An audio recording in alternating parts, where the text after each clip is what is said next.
وعزت من خلق آدم وحواء واحكم التكوين.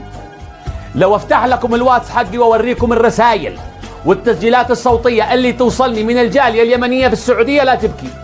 المعاناة اللي يعانوها، وللأسف جزء من هذه المعاناة هو بسبب التحريض الغير مباشر اللي بيقع فيه بعض اليوتيوبر اليمنيين عند غير قصد. للأسف بعض الإعلاميين اليمنيين بدون قصد يطلع يرمي كلام يمس أمن وسلامة وحياة المغتربين اليمنيين في السعودية. بعض اليوتيوبر اليمنيين يتكلم لك إنه اليمنيين بيروحوا السعودية عشان يعملوا الفاحشة يعني بأخواتنا السعوديات، أو إنه السعوديات المحشومات فوق روسنا إنهم يعني بيحبوا اليمنيين لأنه اليمنيين مش عارف حقيش، ويتكلمون لك كلام من هذا النوع وهذا القبيل اللي ما أتى الله به من سلطان وله حقيقة. يقولوها في لحظات انفعالية لكن ما يعرفوش إنها تمس حياة المغتربين هناك وتؤثر على نظرة المجتمع السعودي تجاه هؤلاء المغتربين.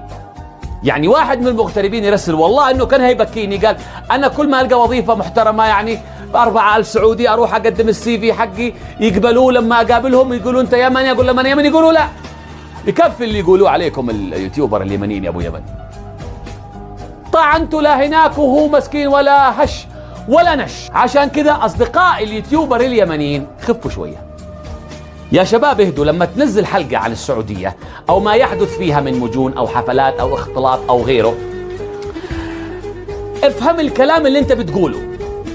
لما تطلع العبارة اضرب حسابها من هنا البعيد، اعرف ما هي تأثيراتها. مش عيب انك تكتب محاور الحلقة وتراجعها من قبل، ادرسها صح.